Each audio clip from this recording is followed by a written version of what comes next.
viewers, if you like my videos, then please subscribe the channel and click on the bell icon. Istanbul and Karachi, and Yes.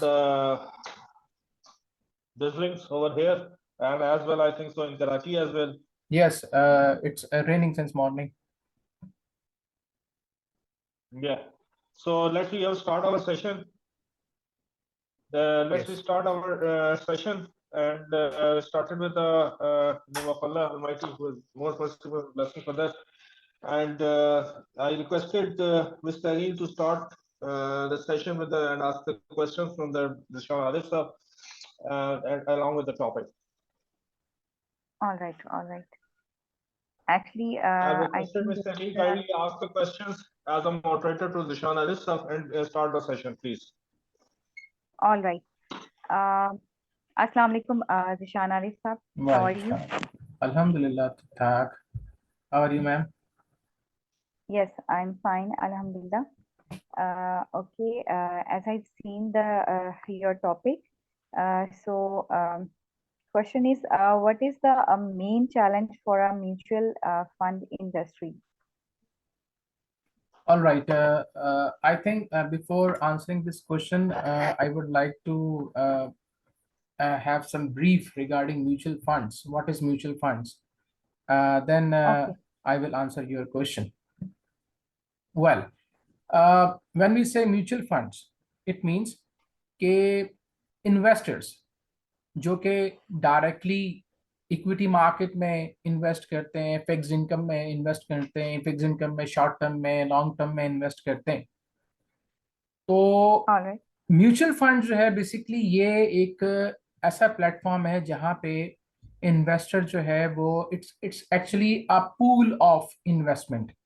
A single mutual fund, it's a pool of investment where several people invest in a fund and that fund invests in multiple options available in the market.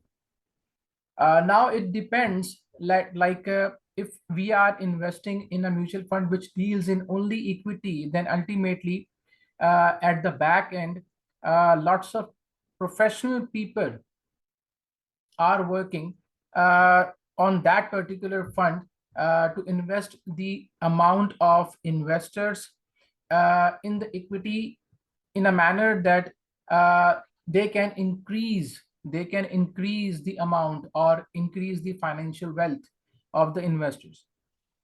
Similarly, if the investor wants to invest in a fixed income security, can say in a short term or long term, they can invest in any particular fund which deals in fixed income, and there at the back end professional people like CFA qualified people will invest your money into multiple options available in the market, and definitely they actually work for your investment, for your returns, and ultimately get their returns as well. So this is the brief All right. about mutual funds. Well, now what challenges are currently being faced in the mutual funds industry?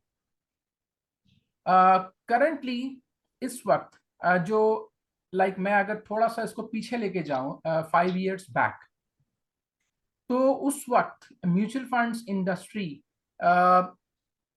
की लोगों के अंदर awareness, क्योंकि mutual funds industry जो है वो वैसे तो बहुत इसकी जो हिस्ट्री है बहुत पुरानी है, 1962 से इसकी बेसिकली पैदाइश हुई थी with fund of national investment trust NIT, और उसके बाद फिर बहुत सारे क्लोज्ड एंड फंड्स मार्केट में आए. फिर अगर आप कहेंगे तो मैं इसको भी ब्रीफ कर दूंगा. फिर 90s में RFB इन्वेस्टमेंट्स ने अपने ओपन एंड फंड्स लॉन्च किए. उसके बाद फिर 2000 के बाद बहुत सारे बैंक्स ने अपनी EMCs लॉन्च की, एसेट मैनेजमेंट कंपनीज लॉन्च की जो कि म्यूचुअल फंड्स के अंदर डील करती हैं. तो देखा जाए तो स्टिल लोग जो हैं वो अभी तक म्यूचुअल फंड्स के हवाले से एज सच उस लेवल पे अवेयर नहीं हुए, और मेरा जो आज का डिस्कशन का टॉपिक है वो भी सिर्फ इसी वजह से ही है ताकि हम इसको पब्लिक के सामने डिस्क्लोज कर सकें कि what actually a mutual fund and how it works. आज के टाइम पर भी इंडस्ट्री के, हालांकि इसमें कोई शक नहीं है कि like in 5 years, with in the last 5 years इस इंडस्ट्री ने बहुत ज़्यादा ग्रो किया है। लाइक अगर मैं नंबर्स आपके सामने रखूं तो एक बहुत ही अच्छे नंबर्स हमारे पास मौजूद हैं।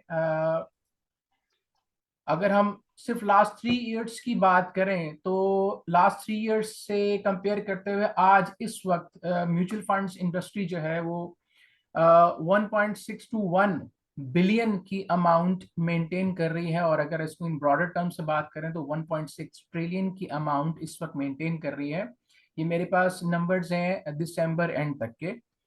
और अगर हम इसको ईयर ऑन ईयर बेसिस पे देखें तो ये लाइक 1.056 बिलियन थी 2021 में, 1.255 बिलियन थी 22 में, और देन 1.621 बिलियन ट्रिलियन जो है वो 2023 में इस वक्त ये है।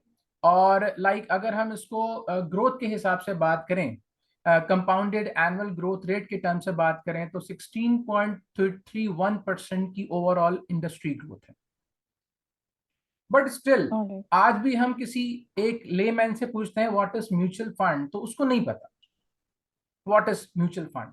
वो ये जानता है कि बैंक है, बैंक में पैसा रखना है, और लाइक सिंपल ये है कि जाएगा बैंक, बैंक से बात करेगा जी मुझे ये फलाना जो है वो प्रोडक्ट के अंदर इन्वेस्टमेंट करनी है, बैंक उसको गाइड करेंगे, वो बैंक पैसा डिपॉजिट कर देगा। लेकिन जब हम बात करते हैं म्यूचुअल फंड्स की, तो म्यूचुअल फंड्स के हवाले से इसकी अवेयरनेस अभी अभी भी आज के टाइम पे स्टिल बहुत रिक्वायर्ड है इन द इंडस्ट्री। हालांकि एक बहुत बड़ा अमाउंट, एक रिमार्केबल अमाउंट जो है वो इंक्रीज हुआ है और मेंटेन कर रही है industry. Not a simple amount, 1621 billion, यानी 1.6 बिलियन करंटली। और ये मैं चूंकि दिसंबर की बात कर रहा हूँ तो पॉसिबली ये भी फरवरी एंड तक इसके नंबर्स और ज्यादा, अमाउंट और ज्यादा बढ़ चुकी होगी। स्टिल हालांकि इंडस्ट्री बहुत कोशिश कर रही है इस हवाले से, अवेयरनेस के हवाले से। एसएससीपी बहुत इसके हवाले से अपनी अवेयरनेस जो है ना प्लेटफॉर्म्स के ऊपर दे रहा है। बहुत सारे इवेंट सेमिनार्स वगैरह इसके हवाले से हो रहे हैं। तो पॉसिबली इन होपफुली अगले कुछ अरसे में, कुछ सालों में लोग जो है वो कम्प्लीटली एक म्यूचुअल फंड की प्रोडक्ट के हवाले से अवेयर हो जाएंगे। अब हम बात करते हैं, अगर इसको बैंकिंग इंडस्ट्री से अगर हम कंपेयर करते हैं, तो चूंकि बैंकिंग इंडस्ट्री आज की नहीं है, बैंकिंग इंडस्ट्री जो है बहुत पुरानी है। लोग जो है वो पहली जो बात करते हैं वो बैंक की बात करते हैं।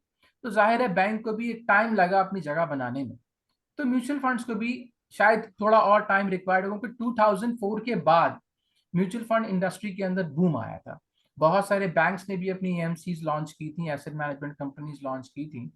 तो आज भी वो स्ट्रगल कर रहे हैं, हालांकि बहुत पैसा मेंटेन कर रहे हैं, 400-500 बिलियन की अमाउंट ही मेंटेन कर रहे हैं एक एएमसी के अंदर। बट स्टिल एक गैप मौजूद है लोगों को अवेयरनेस के हवाले से, जो कोशिश की जा रही है इंशाल्लाह उसमें भी इंशाल्लाह हम कामयाब हो जाएंगे। जी Tahreen, thank you. All right. Thank you. Thank you.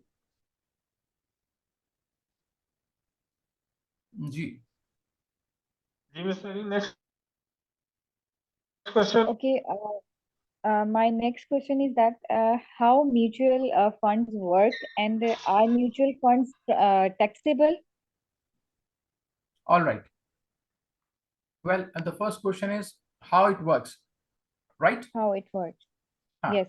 तो it's simply like you being an investor will contact with any mutual fund company, AMC, asset management company, and their representative will discuss all the schemes, all the categories of funds available with them. You will invest in a fund according to your taste, your requirement. Definitely the investment in mutual funds is based on completely on market risk. तो ये risk को हर जगह मौजूद है। तो आप simply किसी भी एक प्रोडक्ट के अंदर इन्वेस्ट करते हो, आपको एक फिक्स इनकम का फ्लेवर मिलता है, आपको फिक्स इनकम के अंदर शॉर्ट टर्म लॉन्ग टर्म का फ्लेवर मिलता है, आपको इक्विटी मार्केट का फ्लेवर मिलता है, आपको इसका मिक्स मिलता है। कि अगर आप इन तीनों के अंदर करना चाह रहे हो, किसी दो कैटेगरीज के अंदर करना चाह रहे हो, तो हर तरह का फ्लेवर आपको मिलता है। आप सिर्फ उस फंड के अंदर इन्वेस्ट करते हो, उसके बाद जो उसके पीछे फंड मैनेजर्स काम कर रहे हैं, जो टीम काम कर रही है, जो इन्वेस्टमेंट डिपार्टमेंट काम कर रहा है, they are highly professional people और वेरी एक्सपीरियंस्ड पीपल, जो कि इन्वेस्टर का पैसा मेंटेन कर रहे होते हैं आप, और वो आगे मल्टीपल प्लेसेस के ऊपर प्रोडक्ट्स के अंदर इसको इन्वेस्ट करते हैं पैसे को, और वहां से रिटर्न जनरेट करते हैं, और वो फिर रिटर्न्स बेसिकली आगे डिस्ट्रीब्यूट किए जाते हैं डिविडेंड की सूरत में शेयर होल्डर को। तो ये एक बेसिकली साइकिल है जो कि फॉलो होता है। अब सवाल रही, यस टैक्स बिल्कुल होता है। कुछ सालों में काफी चेंजेस आए हैं टैक्स के हवाले से। पहले तो लोग टैक्स रिबेट भी ले लिया करते थे, तो अब ये लास्ट ईयर में एक चेंज आया जहां पे म्यूचुअल फंड्स को थोड़ा सा वेव किया गया टैक्स के हवाले से, कि जहां पे आप रिडेम्पशन कराने जाते हैं, अपना विड्रॉल कराने जाते हैं, वहां पे रिलैक्सेशन मौजूद है। और जो वीपीएस है जो कि दूसरी कैटेगरी है अदर देन म्यूचुअल फंड्स, उसको अभी तक एक्टिव रखा हुआ। VPS is voluntary pension schemes, उसमें अभी तक उस चीज को एक्टिव रखा हुआ है जहां पे आप विड्रॉल पे टैक्स पे करते हो। बट यस, बाकी जहां तक कॉर्पोरेट टैक्सेस की बात है तो वो अपनी जगह मौजूद है बिल्कुल। जी तारी। Thank you so much. Next question, please, Ms. Tareem. Okay, my next question is what are the four pillars of mutual funds? वो पिलर्स, राइट। Yes. अब बेसिकली अगर मैं इसको इन टर्म्स ऑफ फाइनेंस लूं तो इसको हम किसी एक पिलर के साथ कनेक्ट नहीं कर सकते। उसकी रीजन ये है कि mutual fund industry is completely based on investors money, जो कि एक मेन पिलर है कि जब तक म्यूचुअल फंड इंडस्ट्री के अंदर लोग पैसा इन्वेस्ट नहीं करेंगे तो आगे अल्टीमेटली जो मल्टीपल प्रोडक्ट्स हैं गवर्नमेंट की तरफ से या इक्विटी प्रोडक्ट्स हैं उसके अंदर हमारे जो फंड मैनेजर्स हैं इंडस्ट्री के, वो इन्वेस्ट नहीं कर सकते। तो मेजर जो हमारा पिलर है वो तो इन्वेस्टर का पैसा है। बाकी जो पिलर्स इसमें आ जाते हैं जिसको हम शामिल कर सकते हैं, not by definition but in terms of practical terms के तौर पे हम इसको ले सकते हैं। एक तो इन्वेस्टर का पैसा हो गया, दूसरा परफॉर्मेंस। म्यूचुअल फंड्स बेसिकली बहुत सारे ऐसे हमारी एएमसीज हैं जो कि परफॉर्मेंस की बेस के ऊपर इन्वेस्टर को ग्रैब करती, इन्वेस्टर को अट्रैक्ट करती हैं ताकि वो उनके पास अपना पैसा लगाएं, अपना पैसा इन्वेस्ट करें। अब अगर परफॉर्मेंस वीक होगी तो अल्टीमेटली इन्वेस्टर जो है वो अगर म्यूचुअल फंड्स इंडस्ट्री के अंदर रहना चाह रहा है तो वो फिर ऑप्शंस तलाश करेगा कि कौन सी एएमसी का कौन सा फंड जो है वो अच्छा परफॉर्म कर रहा है। हमारी एक एसोसिएशन की वेबसाइट है mufab.com.pk, वहां पे डेली बेसिस के ऊपर जो नैव्स होती हैं, नेट एसेट वैल्यूज, वो डेली बेसिस के ऊपर वहां पे डिस्प्ले होती हैं, जो कि इन्वेस्टर्स के लिए एक बड़ा ओपन प्लेटफॉर्म है ताकि वो किसी भी फंड की जाके परफॉर्मेंस को चेक कर सकते हैं, नैव कंपेयर कर सकते हैं, उसका साइज चेक कर सकते हैं कि कल कितना पैसा था, आज कितना पैसा उसके पास मौजूद है। तो वो वहां जाके उसके तमाम रिजल्ट्स नेट एसेट वैल्यू की बेस पे चेक कर सकते हैं, और ये भी देख सकते हैं कि कैपिटल गेन के ऊपर उनको कितना इम्पैक्ट बन रहा है, डिविडेंड की सूरत में कितना उनका बन सकता है। तो वो तमाम चीजें अपनी जगह मुफैब की वेबसाइट पे मौजूद हैं, जो इन्वेस्टर को एक प्रॉपर प्लेटफॉर्म प्रोवाइड कर रही है जहां पे वो अपना रिटर्न्स देख सकते हैं, जिस पर्टिकुलर फंड में उन्होंने इन्वेस्ट किया हुआ है या उसके अलावा किसी दूसरे रेलिवेंट फंड्स सेम स्कीम के अंदर रहते हुए वो वहां पे जाके उसको देख सकते हैं। ये तो हो गए दो पिलर्स। तीसरा जो हम कनेक्ट कर सकते हैं वो है सर्विसेज। इस वक्त अगर हम बैंक की बात करते हैं तो बैंक के अंदर आप जाते हो, आपके पास एटीएम कार्ड मौजूद होता है, जो कि उनकी प्राइम एक जो मेन रिक्वायरमेंट्स हैं वो आपके अकाउंट के साथ साथ पूरी करते हैं कि आपको साथ साथ एटीएम कार्ड भी प्रोवाइड कर देते हैं। आप जाओ एटीएम मशीन में अपने पैसे निकालो जब चाहो। और अब ये चीज जो है ये बेसिकली म्यूचुअल फंड्स इंडस्ट्री के अंदर 3 एएमसीज आई बिलीव इस वक्त फॉलो कर रही हैं, जो बाकायदा एटीएम कार्ड उन्होंने इन्वेस्टर्स को इशू किए हुए हैं ताकि वो रियल टाइम बेसिस पे अपना पैसा एटीएम कार्ड के थ्रू जो है वो ले सकें, विड्रॉल ले सकें। बट स्टिल यहाँ पे एक बड़ा गैप मौजूद है। हर एएमसी जो है वो इसको फैसिलिटेट अभी इस स्टेज पे नहीं कर पा रही है ड्यू टू मल्टीपल रीजंस। इस एक गैप ये भी है कि बीइंग अ पर्सन, मैं अगर बैंक में पैसा रखता हूं तो मैं जाके फौरन उसको एटीएम कार्ड के थ्रू निकाल सकता हूं।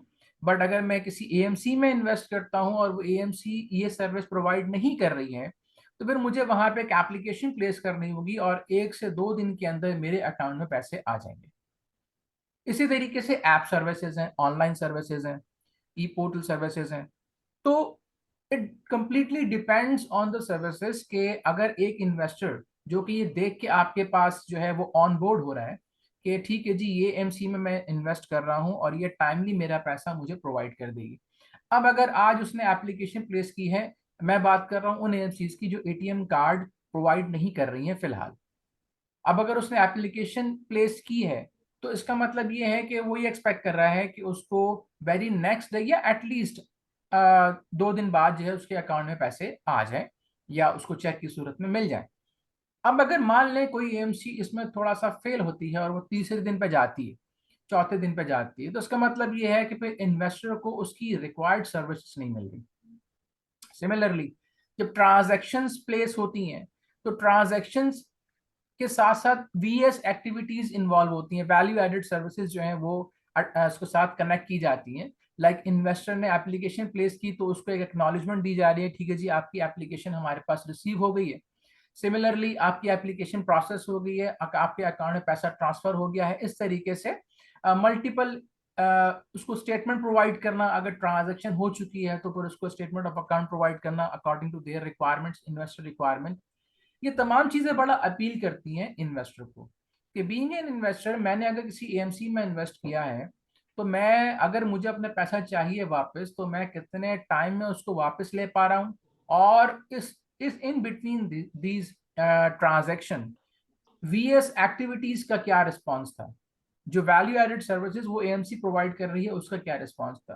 तो मेरा ख्याल है, मैं समझता हूँ कि ये 3 मेन पिलर्स हैं कि एक तो लाइक इन्वेस्टमेंट किसी भी एएमसी के लिए बड़ी इंपॉर्टेंट पार्ट है, दूसरी परफॉर्मेंस, उसके रिटर्न्स, और number third is services.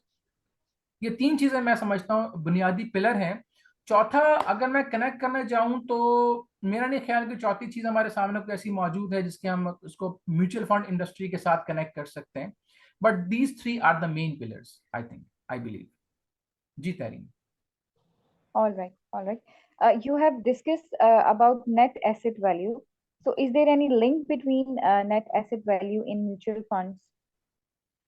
Yes, actually, NAV is actually the performance, is actually the price of any particular fund.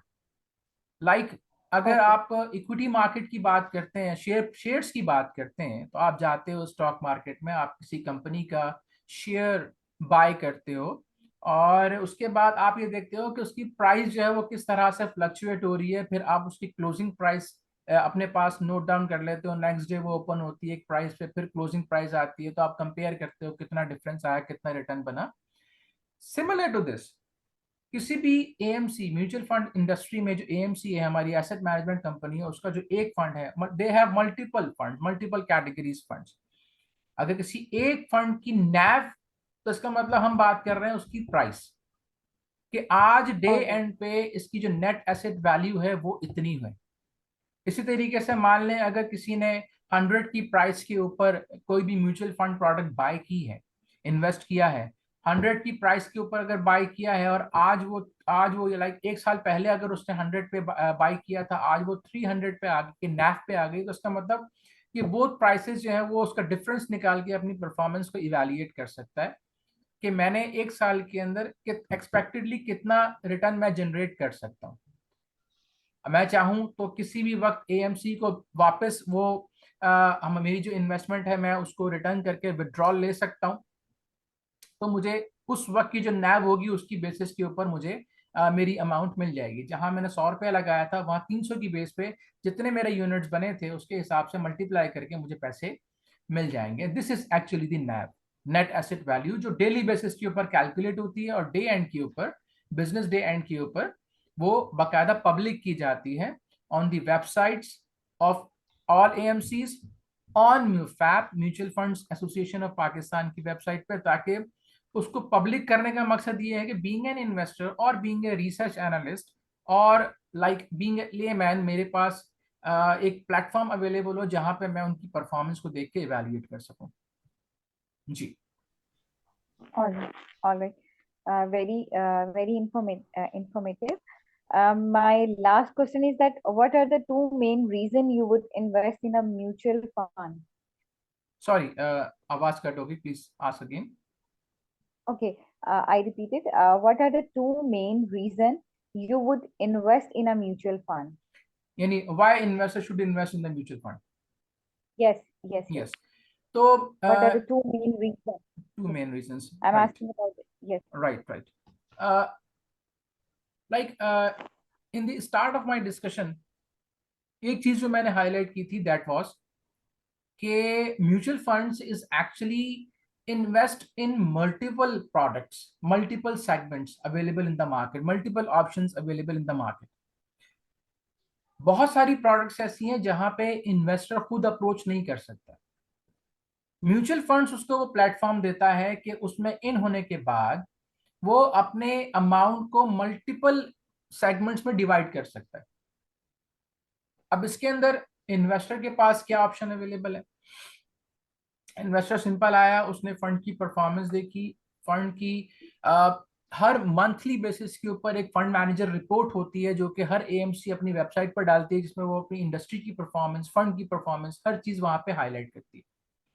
अब मैं एक फंड में गया, मैंने पैसा अपना इन्वेस्टमेंट वहां पे इन्वेस्ट किया, लाइक मैं प्लान कर रहा हूँ कि जी मैं तीनों सेगमेंट्स की प्रोडक्ट के अंदर डालूंगा, कि जहां पे मेरा पैसा शॉर्ट टर्म में भी आ जाए, फिक्स इनकम में लॉन्ग टर्म में भी आ जाए और इक्विटी में भी आ जाए। और अकॉर्डिंगली मैंने एक रेशो वहां पे जो अवेलेबल रेशोज थे उनमें से सिलेक्ट कर लिया कि मेरा लेट से 20% पैसा इक्विटी में डाल दो, 40% पैसा जो है मेरा लॉन्ग टर्म फिक्स इनकम में डाल दो और 40% पैसा मेरा शॉर्ट टर्म फिक्स इनकम में डाल दो।